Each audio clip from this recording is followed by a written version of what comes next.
예수님의 제자 중에 도마하면 떠오르는 단어가 있습니다. 의심이죠. 의심 많은 도마. 노래에도 막 나와요. 찬양 부를 때 의심 많은 도마처럼 물었네. 찬양에도 의심 많다고 기록이 돼요.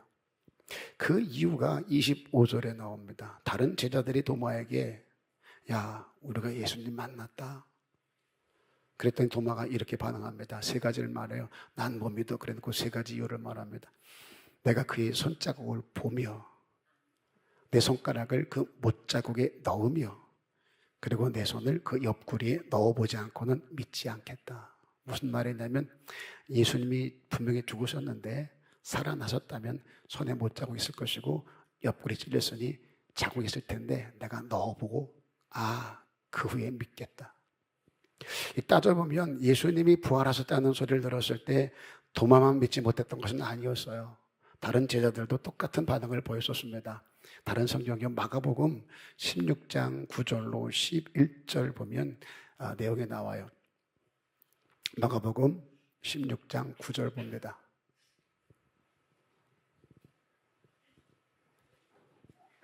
기다리면 나와요. 다 같이 시작.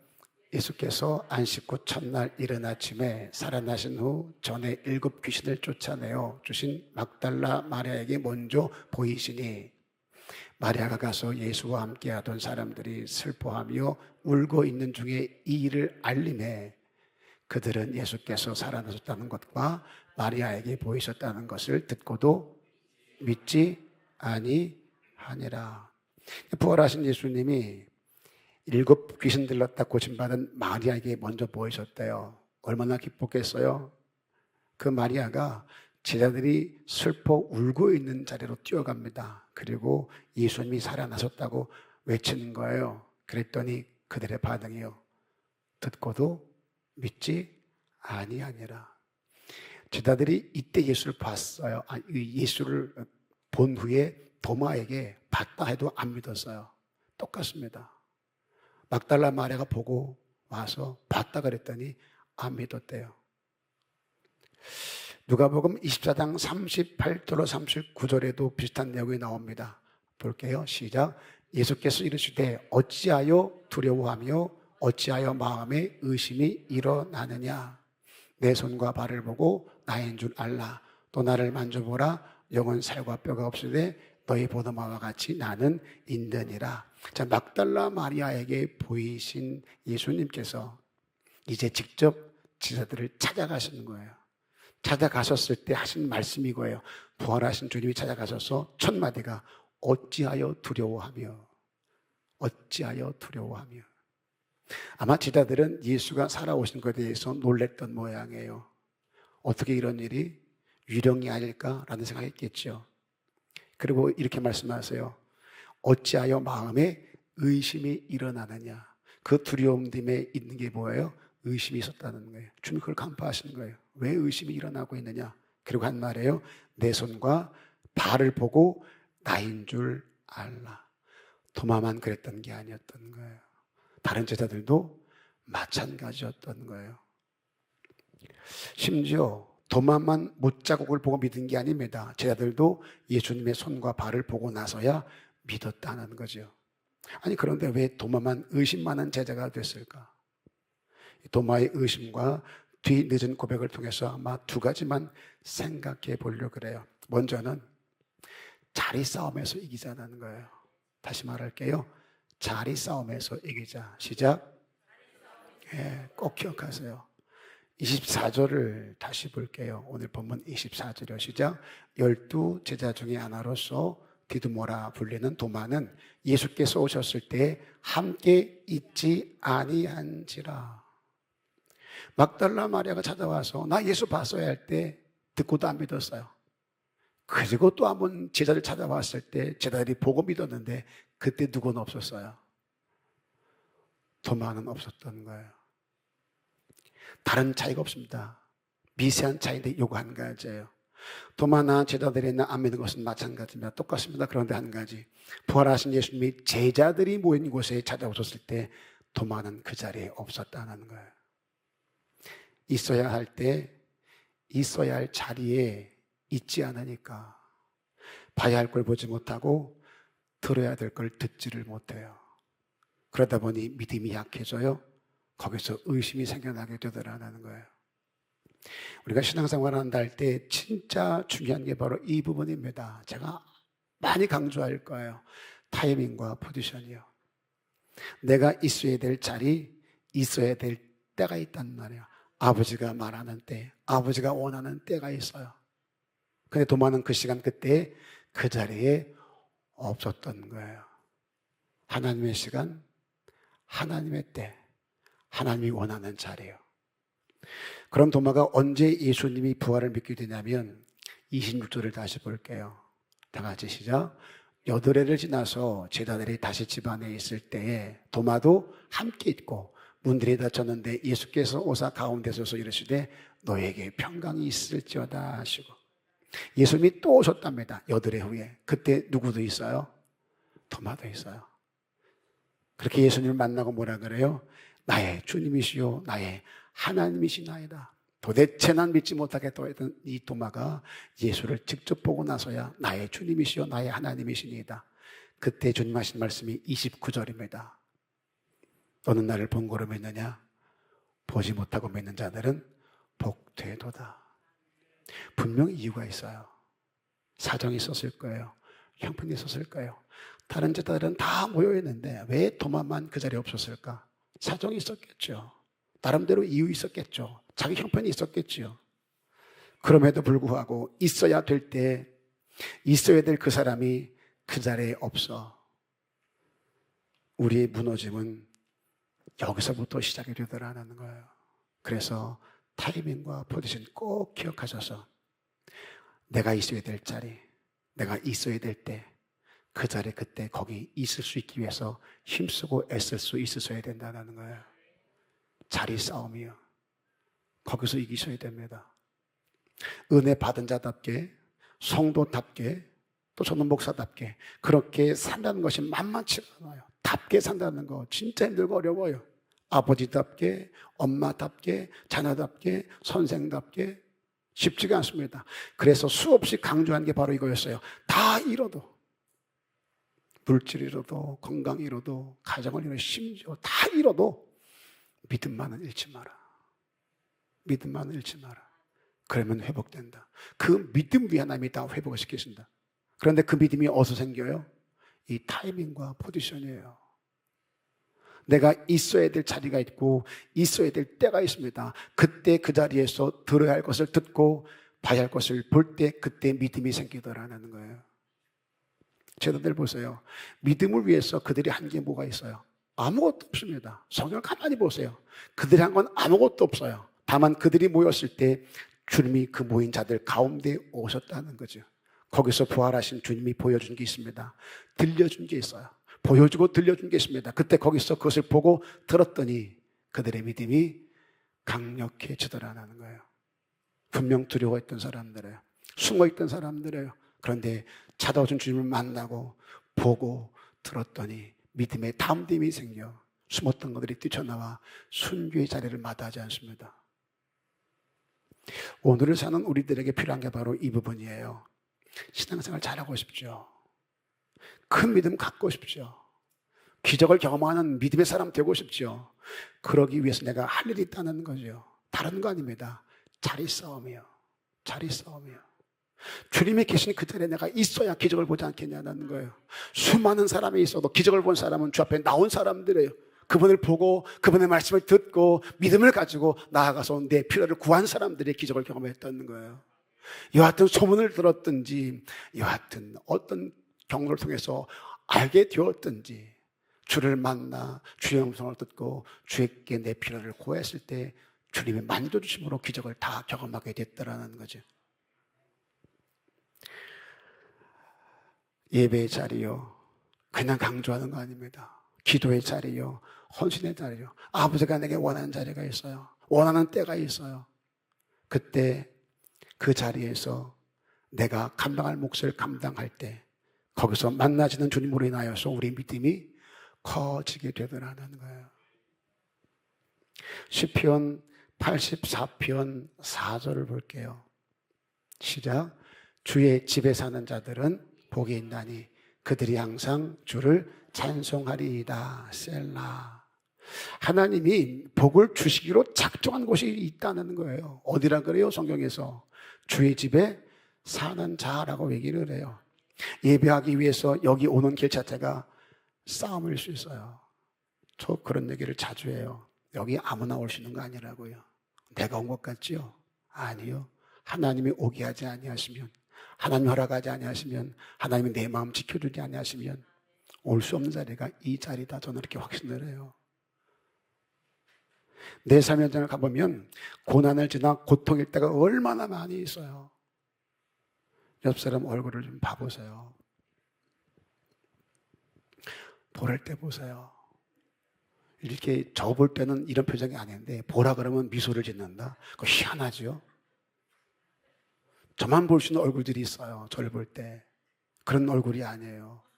거의 지옥의 특전사요.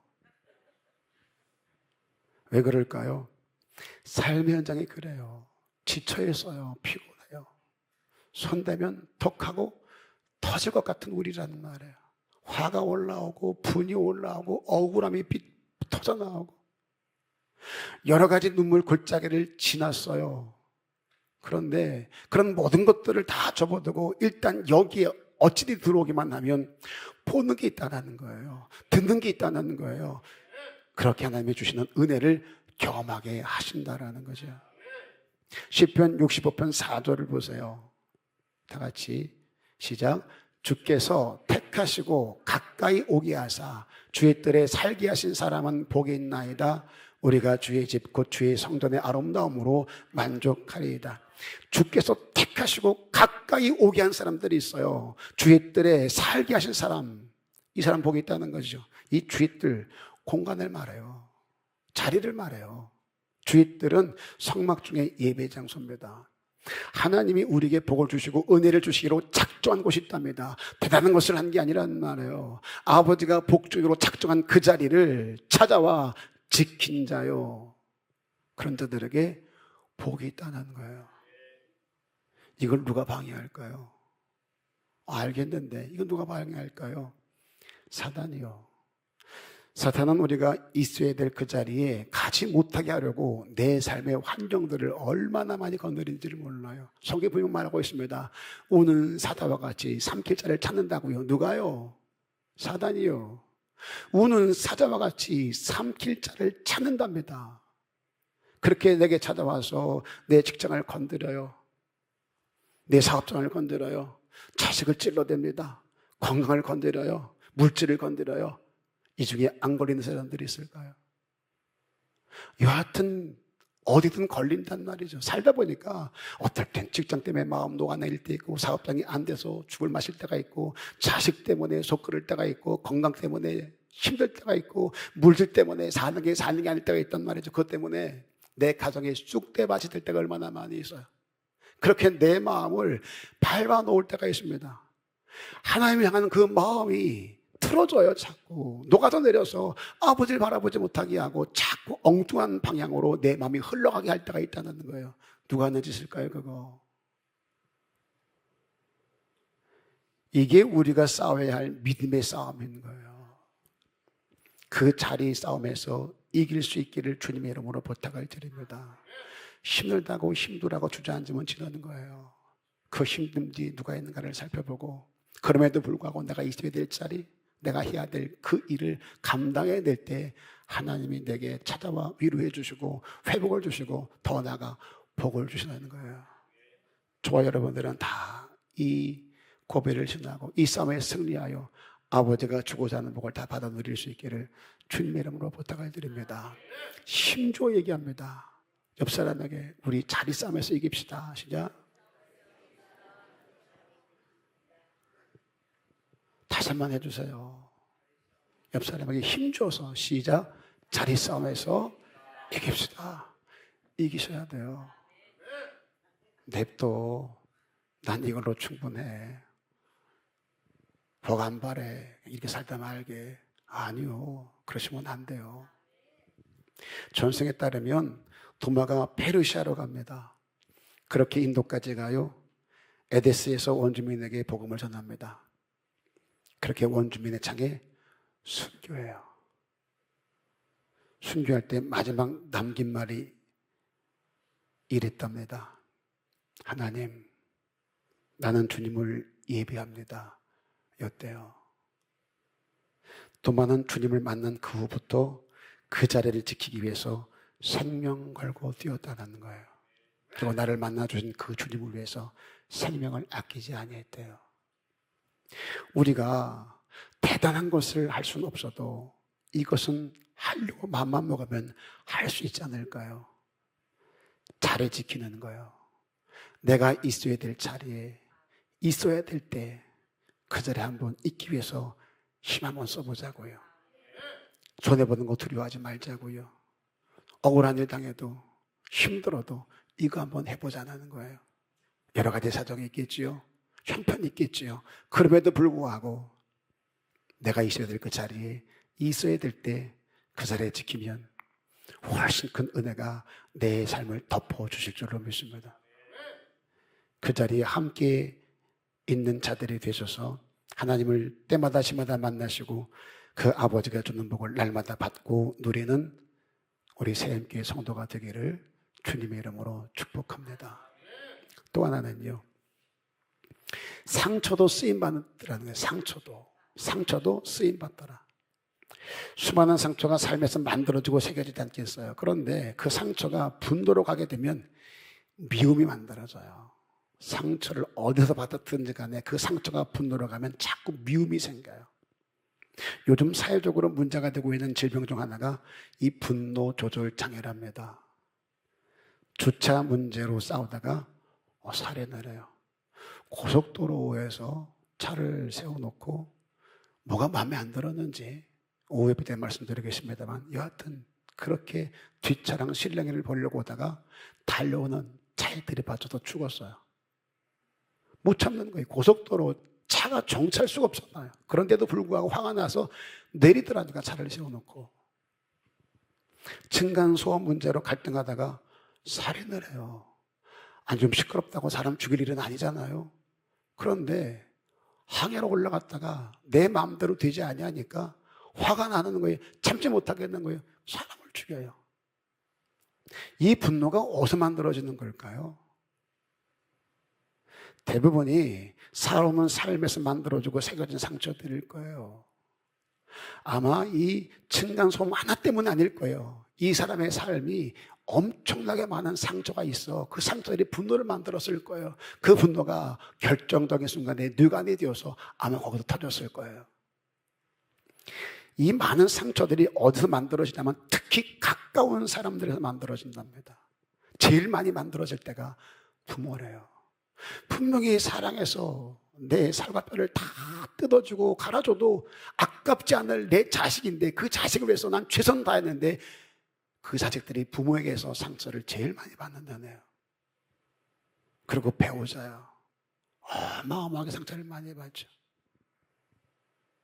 친구, 여하튼 가까운 사람들에게 상처를 많이 받는데요. 그런 상처가 분노를 만들고 그런 분노가 치유되지 않으니 미움을 만들어내더라는 거죠. 어느 순간 그렇게 그 분노가 불특정 다수에게 쏟아지는 거죠. 그게 주체가 되지 않고 조절이 안 돼. 이것들이 사회적인 문제가 되어집니다. 교회가 할 일이 굉장히 많아요. 이런 사람들을 다 교회를 끌어들여서 주의 사랑으로 어루만져 치유시켜 회복시키는 것이 우리가 해야 될 일이 있는 거예요. 그래서 빛과 소금 노릇을 할 수 있어야 되는 거예요. 다윗이 블레셋의 골리앗을 쓰러뜨리고 돌아왔을 때 여자들이 이런 노래를 부릅니다. 다윗은 만만이요 사울은 천천이라. 블레셋에게 지면은요 다 끌려가요. 여자들은 다 죽습니다. 끌려갑니다. 성노예가 되기도 하고 그냥 노예가 되는 거예요. 남자들은 다 죽임당하고요. 애들도 끌려갑니다. 그런데 다윗이 골리앗을 쓰러뜨리고 해서 우리가 살았단 말이에요. 얼마나 기뻤겠냐고요. 우리가 그 현장에 없었으니까 이렇게 듣고만 말지만 만약에 내가 그 자리에 있었다고 하면 지금 다윗이 아니었으면 나 블레셋 사람들이 끌려가서 만신창이가 됩니다. 이런 삶 살 수가 없어요. 얼마나 두려웠겠어요. 그런데 40일 동안에 골리앗이 떠들 때 아무 대답 못하니 여자들이 얼마나 간담이 선언을 했겠냐고요. 우린 다 죽었다. 안 그랬겠냐고요. 나만 죽어. 새끼들도 죽는데. 그런데 다윗이 나와서 골리앗을 쓰러뜨렸대요. 이겼대요. 얼마나 기뻤겠어요. 그 다윗이 돌아오니까 이름들이 부르는 거예요. 다윗은 만만이요, 사울은 천천이다. 그런데 그 말에 누가 상처를 받아요? 사울이요. 마음이 병들어요. 문제는 그 상처로 사단이가 틈을 타기 시작합니다. 악령이 틈을 타는 거예요.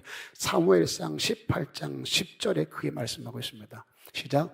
그 이튿날 하나님께서 부리시는 악령이 사울에게 힘있게 내림에 그가 집 안에서 정신없이 떠들어대므로 다윗이 평일과 같이 손으로 수금을 타는데 그때 사울의 손에 창이 있는지라. 사울이 악령 들 때마다 다윗이 수금을 타면 악령이 떠났어요.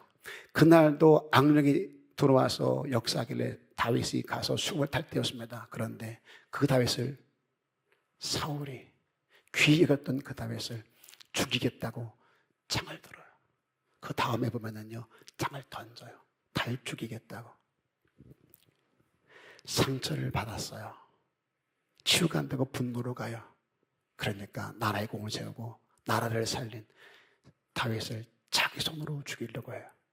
내가 갑옷을 입혔고 날 위해 싸우라고 힘을 주고 용기를 주던 사울이 이고 나니까 상처가 돼요. 감사해야 될 사람, 높여줘야 될 사람 앞에서 상처가. 왜요? 자존심이 상하니까, 서운하니까. 그 상처가 결국 분노로가 다윗을 없애려고 해요. 이게 우리예요. 지금 내 상처를 누가 붙드느냐가 이래서 중요한 거예요.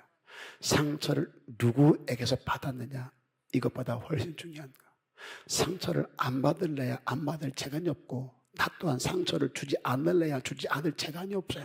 우린 그렇게 생겨먹은 사람들이에요. 상처를 주고 받을 수밖에 없습니다. 그래서 상처를 어디서 어떻게 받았느냐보다 훨씬 중요한 건 그 상처를 어떻게 관리할 것이냐. 이 상처를 사단이가 붙잡으면 사울과 똑같은 짓을 합니다. 상처를 준 사람을 없애려고 해요. 그래서 폄훼하고 무화문하고 미워하고 욕하고 헐뜯고 그때부터 내 신앙 망가져나는 거예요. 심지어 인생도 망가집니다. 그 상처가 분노를 불러요. 그렇게 다윗을 죽이려고 길을 쓰다가 자기가 죽고 망해요.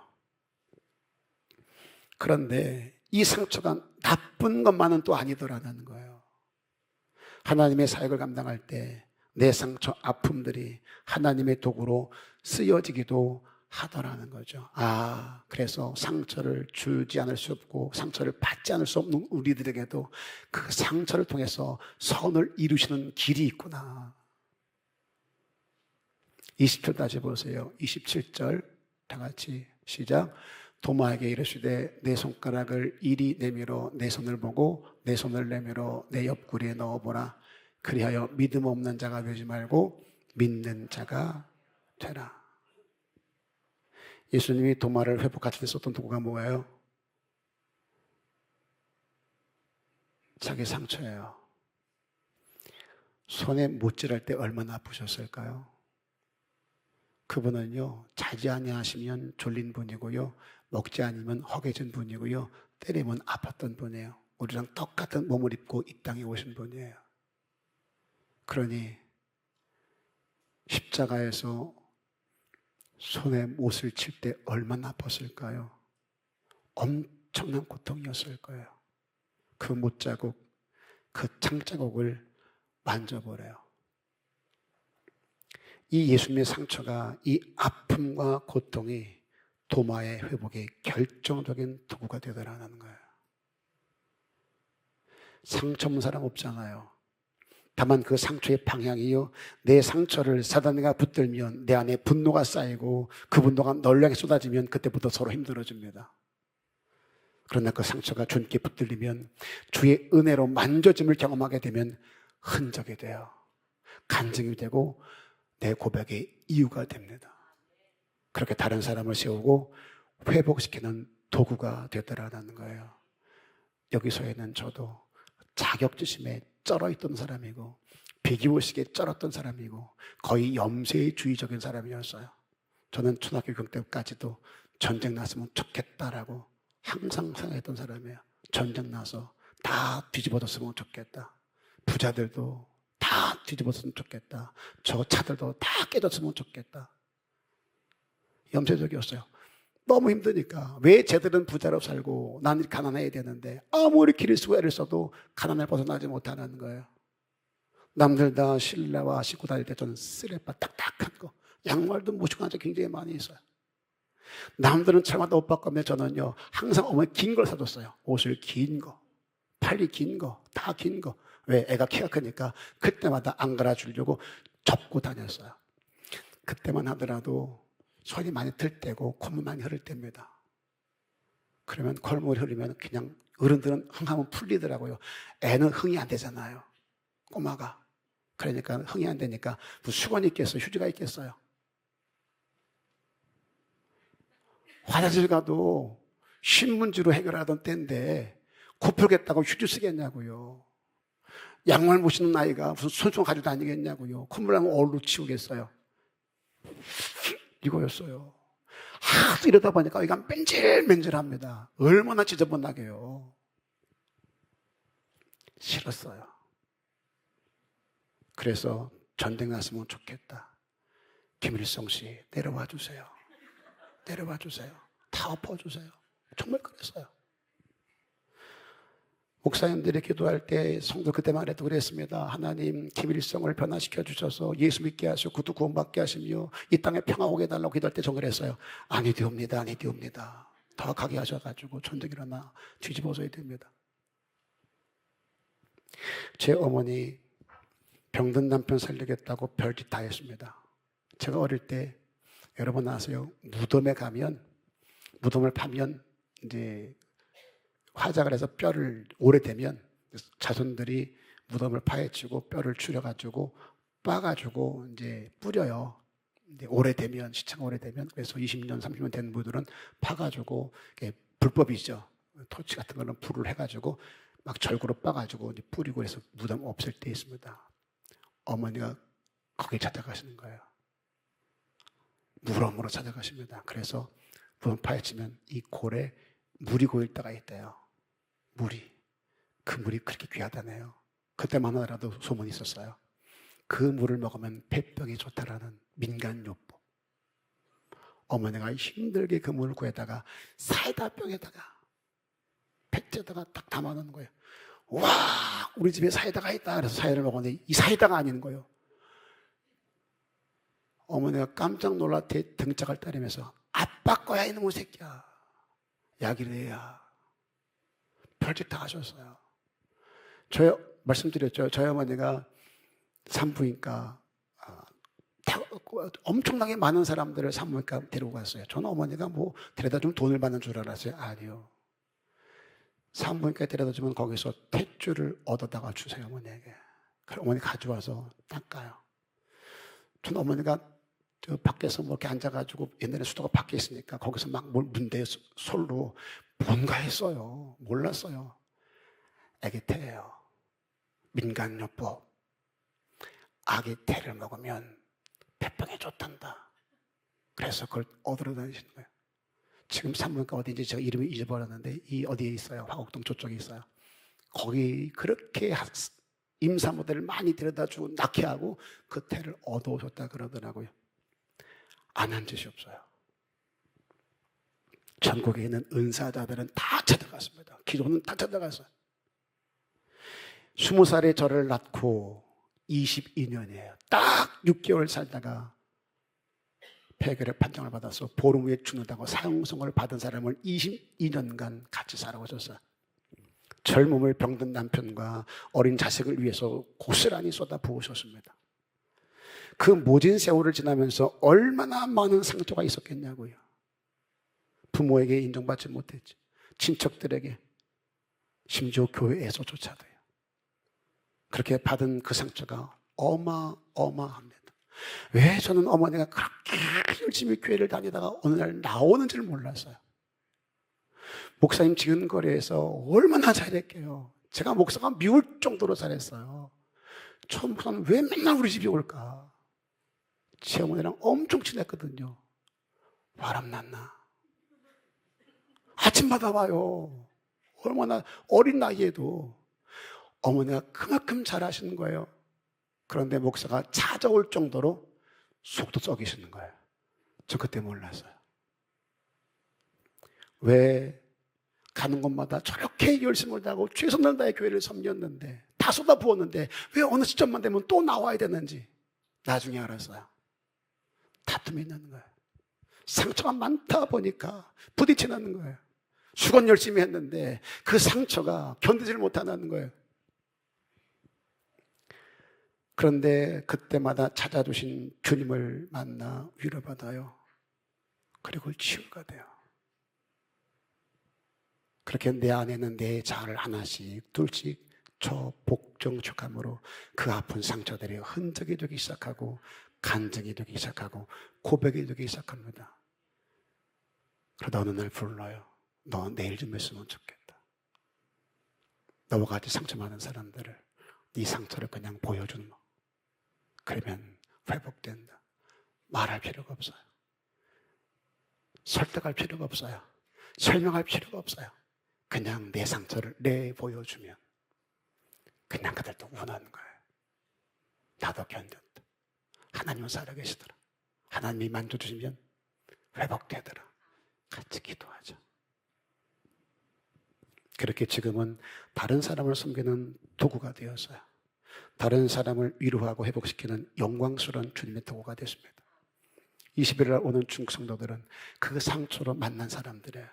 소망이 없던 사람들, 그 동토의 땅에서 절망하고 있던 사람들을 찾아가 만나주시고 상처를 보여주시고 그 상처를 어루만지며 회복된 사람들이 지금 다 막혀 있으니, 삼자교회에서는 은혜 받지 못하겠으니 어찌든지 오고 싶은데 올 수가 없어. 은혜의 자리에 어머니 들어갈 수도 없으니 어머니가 초청해야 나올 수 있는 사람들이에요. 초청을 해야만. 초청을 했어요. 그래서 돌아와서 여기서 그렇게 부흥을 해서, 원장님 우리 불이 다 식었어요. 못 견디겠어요. 다시 한번 불 좀 붙여주세요. 믿음 회복되고 싶어요. 그래서 원하는 거예요. 하나님의 아픔이라는 책에 보면 이런 말이 있습니다. 예수님은 당신의 상처를 가지고 우리 상처를 회복시켰다. 다른 거 아니었어요. 당신의 그 상처를 가지고 우리의 상처를 회복시키셨다. 상처가 우리에게도 있습니다. 그 상처를 미움과 분노로 사단에게 내두지 말고 주님의 도구가 되기 위해서 다른 사람을 살리는 은혜의 통로, 회복의 통로가 되게 하시기를 주님의 이름으로 부탁을 드립니다. 두 가지 말씀드렸어요. 믿음은 자리 싸움입니다. 내가 있어야 될 자리, 그 자리를 지키래요. 그러면 거기서 믿음이 생겨납니다. 그 믿음으로 당당히 승리하기를 원합니다. 그리고 또 하나, 내 상처를 사단에게 내두지 말고 하나님께 붙들리게 하셔서 내 상처가 다른 사람들을 세우고 회복시키는 일에 근사하게 쓰여지는 하나님의 도구가 다 되실 수 있기를 주님의 이름으로 축복합니다.